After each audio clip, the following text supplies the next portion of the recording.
You're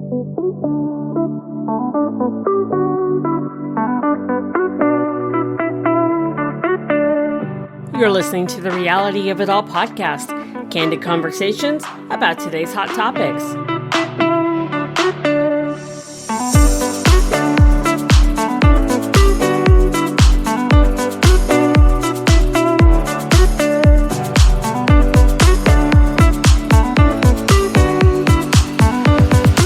And now here's your host, Tracy Osborne. Hey, everybody. Welcome back to the show. Today, we are talking about having the courage to live as your best self. And so many of us oftentimes downplay or we mask who we are, or we don't even really know who we are, or we're afraid to be who we are. So, today I hope we can, kind of give some encouragement and hope for those who are struggling with living authentically. And with me today is Leia Baez, who is an award-winning journalist, not a former journalist, but an award-winning journalist. And excuse me, she shared her own story of overcoming adversity, and it went viral online, reaching more than 6.5 million people across the globe. And her story proves the power of a positive mindset and inspires people to embrace those difficult times in life and to just have the courage to be you. So, Leia, welcome to the show. Thanks so much for having me, Tracy. I appreciate it. I am excited to have you. And I would actually I don't normally do it this way, but I would actually like if you could kind of share with the audience a bit about your story of adversity and, and those struggles that you went through. Yeah, sure. So, I was a newspaper journalist for more than 14 years. So telling other people's stories, that was like natural for me. That was easy for me. I could do it quickly and no questions asked. It was just like a part of who I was as a journalist. And I went through some really difficult times when I was still working in the newspaper industry. Went through a very nasty divorce and custody battle, even lost custody of my only child, my daughter. And I was forced into the lowest point of my life because, my ex-husband pointed out the fact that I had a problem with alcohol. And it was true. I was an alcoholic, but I was afraid to say that. I was afraid to admit that because, so many people in our culture do the same kind of drinking that I was doing. I was, a binge drinker. I drank a couple of times a week to the point of drunk.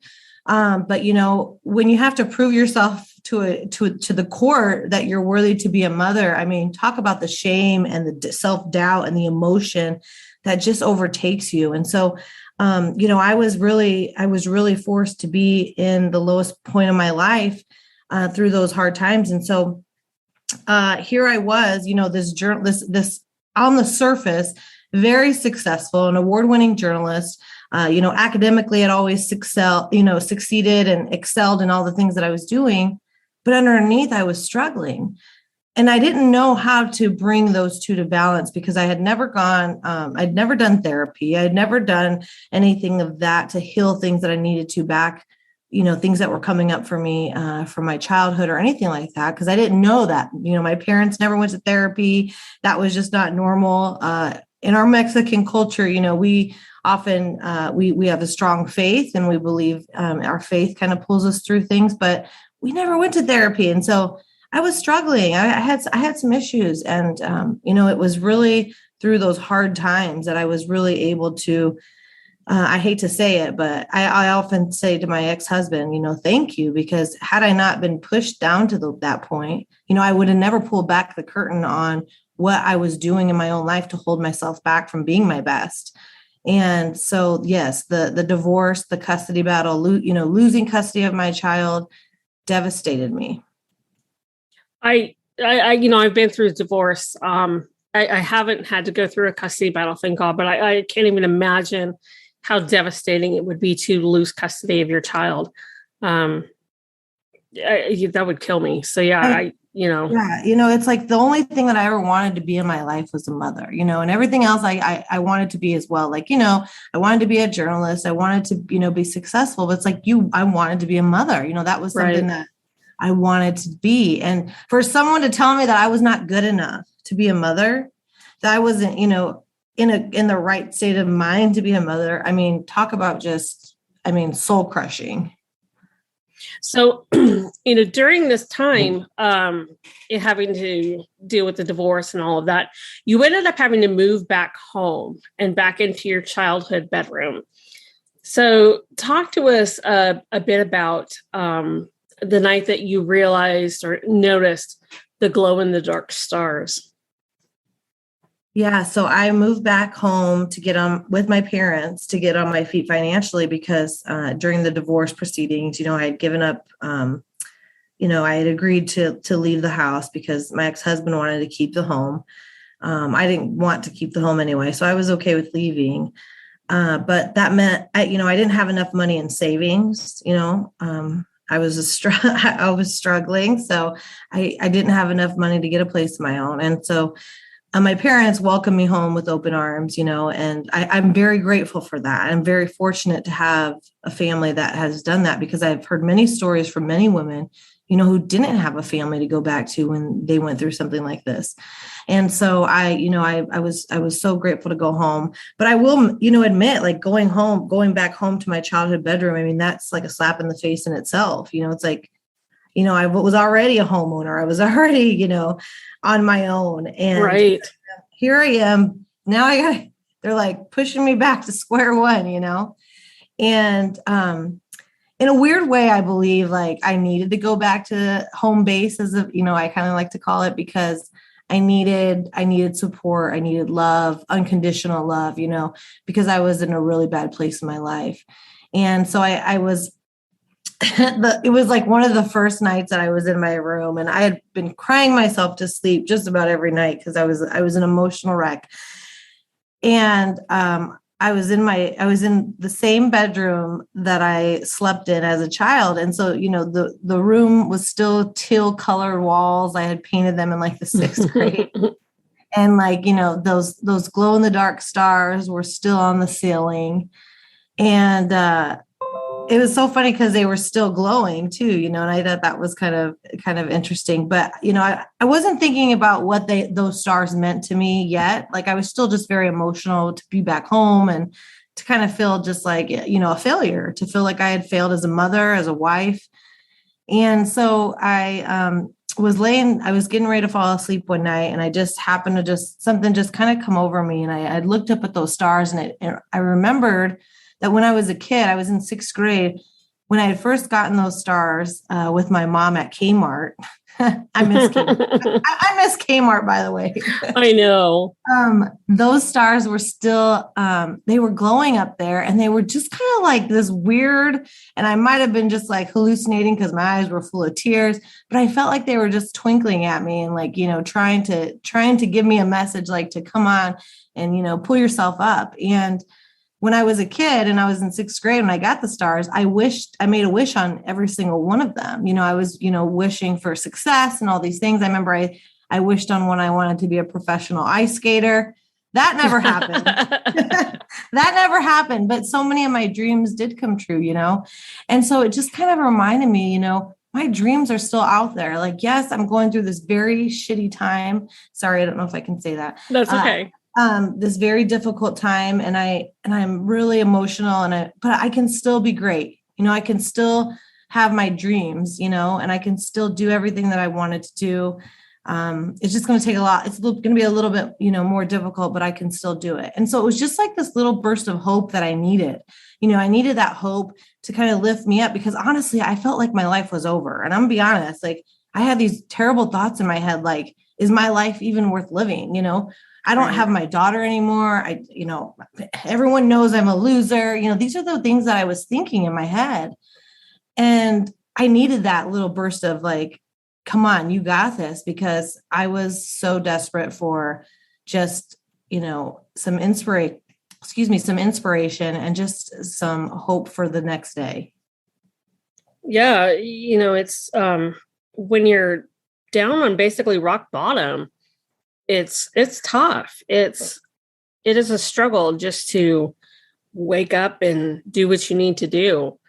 So that little bit of hope gives you kind of that light at the end of the tunnel feeling that, okay, there is something else out there. I can move forward.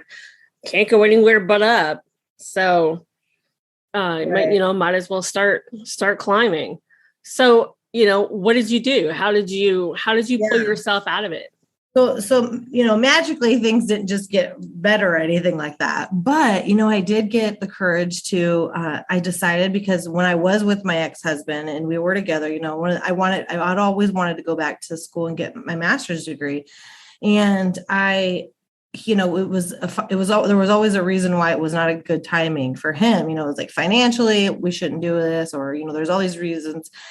And so I was on my own now, so I could do what I want, and so it was nice. And so I decided the very next day I was going to apply to grad school.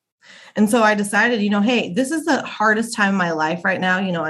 I'm in the midst of this custody battle. I'm fighting to be my best self. I'm desperate for some inspiration, hope to keep me going. But I can still better myself. I can still work on me. And for me, education has always been empowering. Like, I've always loved going to school. That's always been my jam, and so I knew I wanted to get my master's degree years before this happened. And so this was just like the perfect timing for me. And so I applied the very next day to grad school and decided, even during the most difficult time of my life, instead of focusing on the negative, instead of focusing on everything that was like tearing me down and how I was in that lowest point of my life, I decided that I was going to do everything I could to pick myself back up. And one of the biggest things that could do that for me was education, because I always felt empowered in the classroom. I always felt like, I'm learning, I'm growing, I'm making myself better. A master's degree would make me a better candidate for a higher paying job, several different, opportunities out there. And so this was it was a no-brainer for me. So that's what I did. So those stars pushed me to get my master's degree. Nice. Definitely, reach for the stars. Now, in regards to the alcoholism, had you already dealt with it at that point, or was that still something you needed to take control of? So I would say that I was during that point, I was still a bit in denial that I had a problem with alcohol. And I didn't address it yet. So I hadn't addressed it when I was still in grad school, because there were times where I would be writing an assignment or writing an essay and downing a whole bottle of wine at the same time. So that wasn't addressed yet. And okay. I wouldn't drink around my daughter ever or anything like that. But I would drink a bunch when she was visiting with her dad, and she was with him right during his time. So, but yeah, that it's so difficult for a person to understand that they have a problem with alcohol in our society today, because alcohol is it's glamorized, it's everywhere. Mm-hmm.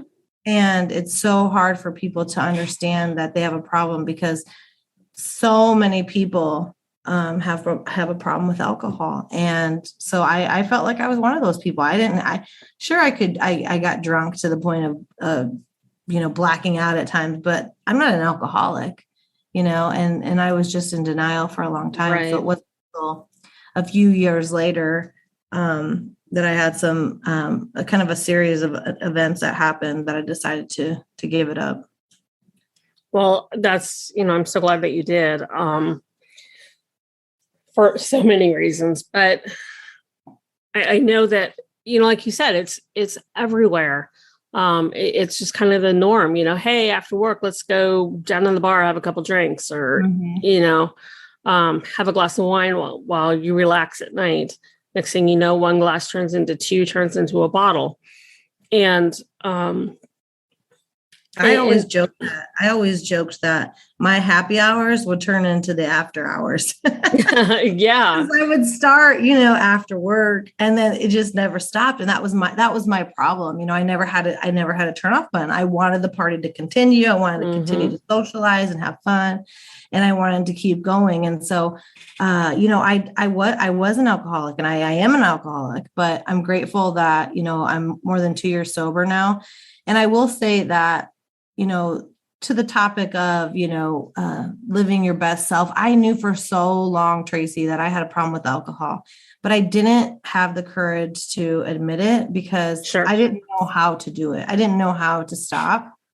And it wasn't until I had some really hard conversations with my therapist that I decided, that this was holding me back. I knew it was holding me back. I knew alcohol was the one thing in my way of being the next best version of me. Like I knew I was going to kind of just catapult to this higher level of self when I could quit alcohol, but I didn't know how to do it, and I didn't know how to do it with it being everywhere around me. All my friends drink, several of my family members drink, and so how could I be the one going from the party girl to the girl who says no to alcohol? How can I really do that?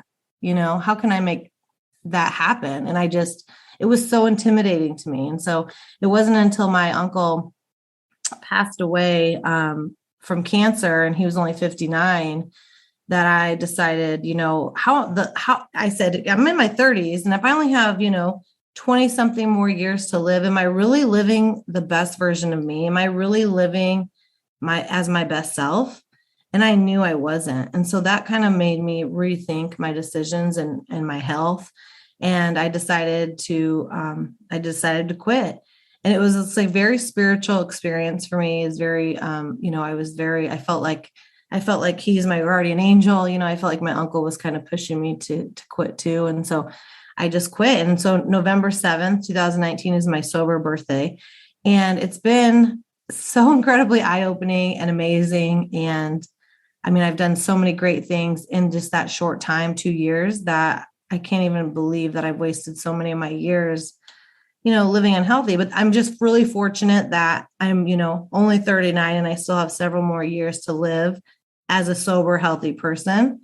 Right. And as that best version of me. So I like that you are thinking about, or even back then we're thinking about, I'm not living the best version of me. It's, and also the, how can I go from party girl to non-party girl? It's kind of changing who you are, but who you are isn't really the party girl. That's, the party girl is masking who you really are. Yes. So it's almost like you had to remove that mask and, look in the mirror and finally see, okay, this is me. This is Leia. This is who I am. And I need to hold that and own that and be that, not only for yourself, but for your child. Right. Yeah. And, that was the other thing too. I, thankfully, we went back to court, and I was able to win, we were able to settle on joint custody, and, so I was able to get my daughter back. But during that temporary time, I didn't have my daughter, that was very hard for me. And so what did I do? The only thing I knew how to do to kind of shut those emotions off was to drink. And so for me, that became a coping mechanism during a really hard time. And so I knew that, I had to break free from that. There had to be a healthier way for me to go through some of those hard times. Otherwise, I'm going to I don't want to be that person. I don't want to show my daughter that's how we handle our problems. And so it was really a miracle for me to be able to come to this awareness and just to know that I needed to quit. But it's so incredibly amazing to see how my story has now inspired other people to rethink their drinking habits, or just rethink what's holding them back from being their best.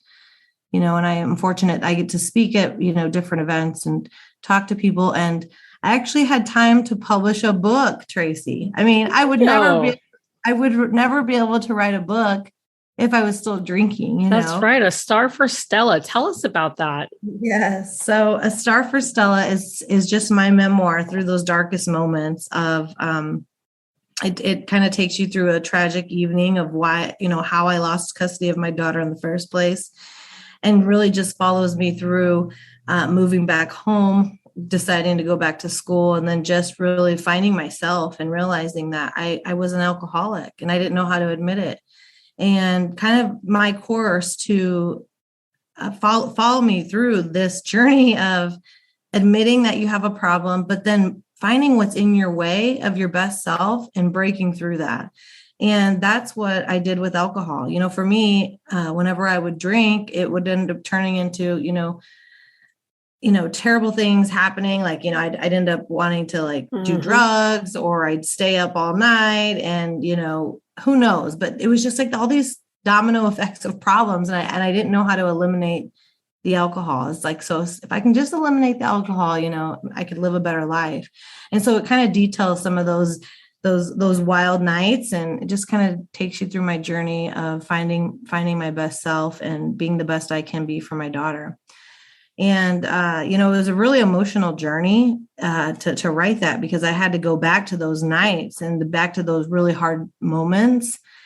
And I was I didn't expect to be crying as I'm writing, but it was, it was very emotional, but it's very healing to write and get your story out. Absolutely.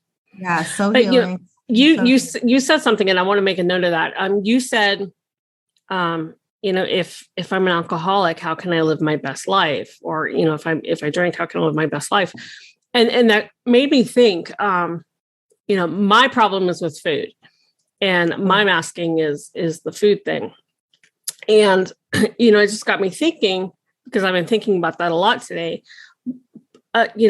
is I'll be happy when I lose the weight. I'll be happy when I quit drinking. I'll be happy when I, do this, that, and the other thing. And that stops us from living our authentic life, our being who we truly are, because it's that, well, I won't be happy until this happens. But, if it doesn't happen, then what does that mean? You're going to live the rest of your life unhappy. And so it's almost, that mindset, it's, I'm going to be happy now with who I am today, and make those changes that I need to change in order to continue to be happy and continue to have a good, fulfilling life, and, remove that mask and be who I am. So, it's almost like, you have to kind of reverse it in your head. It's, not I'll be happy when, it's I'm going to be happy now, and I'm going to be even happier as this goes away. Yes. I love that. Yeah. Those reframes and tricking our brain is something that, one of the things that I had to do very often after I quit drinking, because there was all this kind of chatter in my head going on. Oh, you can just have one, and I would have friends tell me that too. Oh yeah. And I would have friends tell me that. And I literally would have to do these exact same things you're talking about, is reframing my mindset, because I had to be in control, and I had to, no, that is not true. Stop thinking that. You don't need a drink. You can, you can exercise, you can meditate, you can do other things to get that same feeling. Take a deep breath, and it's kind of interesting how, when we do reframe those things, how it makes sense. It's just like, oh yeah, I don't have to do that. I can do it this way. And that makes more sense.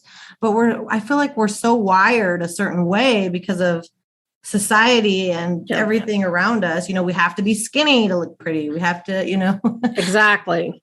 Be a party girl to be fun and have friends and be social. Right.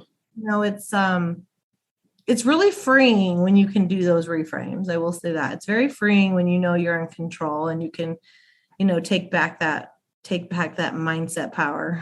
and it is, and it's so eye-opening. It's like, wow, I feel like I've been living with, either blindfolded or blinders on my whole life all of a sudden I can see color, I can see life, I can see, everything. And then it's like, God, I wasted how many years living like this? Right. But you can't really beat yourself up for that. It's just, okay, that was in the past. Now I have all of this future ahead of me, and I can live an amazing life from today on out. Absolutely. Yeah. Well, Leia, thank you so much for coming on and, sharing a little bit about your story, talking with me today, and, hopefully giving our listeners some words of encouragement and hope that, change is possible. You can be your authentic self, whether you need to make big changes like getting rid of the alcohol, or, maybe it's even changing your relationship, or changing where you live, or changing your career. Whatever it is, life is there for you to enjoy and explore. So thank you. Absolutely. Yeah, I think the awareness is so key, just being able to have that awareness of what you're capable of, and who you want to be. It makes all the difference, Absolutely. Just slowly removing those things in your way. Absolutely. Absolutely. Listeners, I will have all of Leia's contact information down in the show notes. Just go to therealityofitall.com and pull up Leia's episode, and all her information will be there. The link to her speech so that you can listen to her speech, and, her website, her book, all of that good stuff. So again, Leia, thank you so much for coming on. And listeners, thank you as always for tuning in. And we'll talk to you next time. That's it for today's show. Thanks for listening. Be sure you subscribe to us on your favorite podcast platform. Don't forget to follow us on Facebook, Twitter, Pinterest, Instagram, and TikTok.